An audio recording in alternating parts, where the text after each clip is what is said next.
चलिए जानते हैं देश दुनिया की सिलेक्टेड काम की बहुत ही महत्वपूर्ण सिलेक्टेड खबरों को सिर्फ और सिर्फ 10 मिनट में 30 बड़ी खबरों को। लेकिन वीडियो को आगे बढ़ने से पहले अगर आप लोगों ने हमारे चैनल को अब तक सब्सक्राइब नहीं किया तो सब्सक्राइब करके नीचे का बेल आइकन को जो प्रेस कीजिए। बिहार के मुख्यमंत्री नीतीश कुमार की आगामी महिला संवाद यात्रा का राज्यसभा सदस्य एवं राष्ट्रीय लोक मोर्चा के राष्ट्रीय अध्यक्ष उपेंद्र कुशवाहा ने समर्थन किया। उन्होंने कहा कि मुख्यमंत्री नीतीश कुमार की यात्रा बिल्कुल सही है।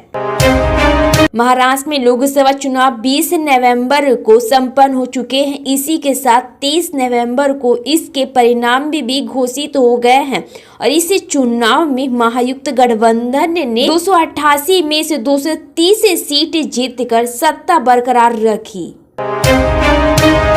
राज्य के प्रोटोकॉल विभाग के अधिकारियों के हवाले से मिली रिपोर्ट के अनुसार महाराष्ट्र की नई सरकार के लिए शपथ ग्रहण समारोह 5 दिसंबर की दोपहर को आजाद मैदान में आयोजित किया जाएगा।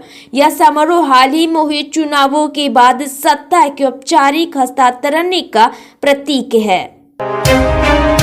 राष्ट्रवादी कांग्रेस पार्टी राकांपा के प्रमुख शरद पवार ने महाराष्ट्र विधानसभा चुनाव में इलेक्ट्रॉनिक वोटिंग मशीन ईवीएम के जरिए डाले गए वोटों में अंतर होने का आरोप लगाया है। शरद पवार ने कहा है कि महाराष्ट्र चुनाव में हार के बाद ईवीएम के वोटों में अंतर तो है, लेकिन हमारी पार्टी के पास इस संबंध में कोई सबूत नहीं है।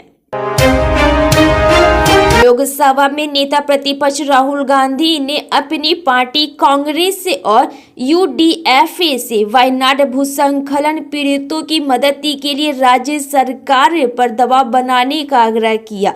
राहुल गांधी अपनी बहन और कांग्रेस सांसद प्रियंका गांधी वाड्रा की वायनाड लोकसभा उपचुनाव में जीत के बाद पहली बार केरल आए हैं। जनता पार्टी भाजपा के एक वरिष्ठ नेता ने कहा है कि महाराष्ट्र में महायुक्त गठबंधन की नई सरकार 5 दिसंबर को बनेगी और देवेंद्र फडणवीस अगले मुख्यमंत्री बनने के उम्मीदवारों की दौड़ में सबसे आगे हैं। बिहार के मुख्यमंत्री नीतीश कुमार एक बार फिर से चर्चा में है। इस बार वो विधानसभा में अपने मंत्री अशोक चौधरी के ब्रेस्ट लिस्ट को छुटाकर चर्चा में आ गए हैं। दरअसल विधानसभा में मंत्री अशोक चौधरी विपक्ष के एक सवाल पर सरकार की योजना की जानकारी दे रहे थे। मुख्यमंत्री योगी आदित्यनाथ ने एक समाचार पत्र समूह की तरफ से आयोजित ग्रीन भारत समिट को संबोधित करते हुए बदलते पर्यावरण और पारिस्थितिकी तंत्र पर गंभीर चिंता व्यक्त की। दिल्ली में जल्द ही विधानसभा चुनाव होना है। इससे पहले इन दिनों दिल्ली विधानसभा का सत्र चल रहा है और चुनाव से पहले आखिरी सत्र तो राजनीतिक बयानबाजी भी जमकर हो रही है। इसी बीच दिल्ली की मुख्यमंत्री आतिशी ने बीजेपी के वरिष्ठ नेता और दिल्ली विधानसभा में विपक्ष के नेता विजेंद्र गुप्ता को एक अनूठा ऑफर दे दिया। झारखंड मुक्ति मोर्चा के नेता हेमंत सोरेन ने नए मुख्यमंत्री के तौर पर अपना कार्यभार संभाल लिया है। झारखंड के मुख्यमंत्री के रूप में यह उनका चौथा कार्यकाल है। हेमंत सोरेन के शपथ ग्रहण के बाद से अब मंत्रिमंडल के विस्तार पर सबकी नजर टिकी है। महाराष्ट्र में नए मुख्यमंत्री की नियुक्ति को लेकर लगातार अनिश्चितता बने रहने के कारण चुनाव परिणाम के एक सप्ताह बाद भी नई सरकार गठन नहीं हो सका है। महायुक्त गठबंधन के प्रमुख और दिग्गज नेता मुंबई और दिल्ली में लगातार विचार विमर्श कर रही है। बिहार विधानसभा चुनाव 2020 में चिराग पासवान ने एनडीए से अलग होकर अपने अलग अलग उम्मीदवार उतारे थे, जिसकी वजह से नीतीश कुमार की जदयू को काफी नुकसान हुआ था।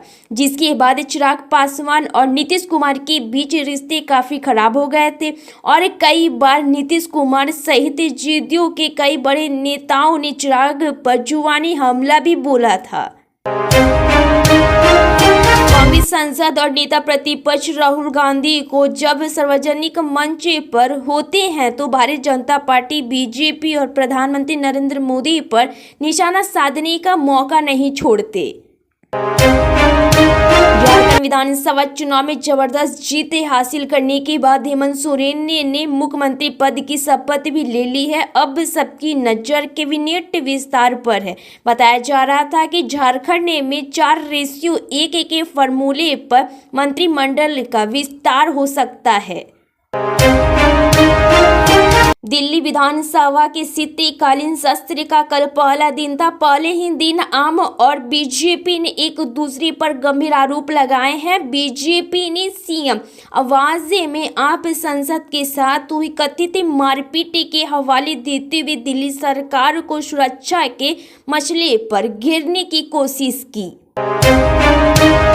नीतीश सरकार ने बिहार विज्ञापन नियमावली 2016 के तहत सोशल मीडिया और अन्य ऑनलाइन माध्यमों को भी सूचित बंद करने का बड़ा फैसला लिया है। बिहार सरकार इस नीति के जरिए फेसबुक, यूट्यूब, एक्स और इंस्टाग्राम चैनलों को भी मापदंड पर खरा उतरने के बाद विज्ञापन जारी करेगी।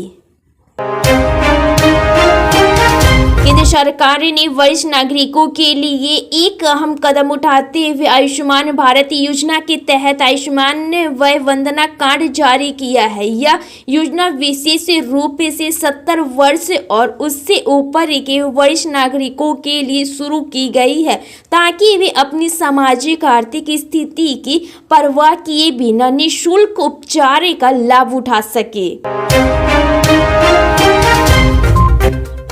महाराष्ट्र में मुख्यमंत्री और उप मुख्यमंत्री के बाद विभाग बंटवारे को लेकर पेच फंस गया है। कहा जा रहा है कि विभाग बंटवारे में शिवसेना को कम तरजीह मिलने से नाराज एकनाथ शिंदे अपने गांव सतारा चले गए हैं।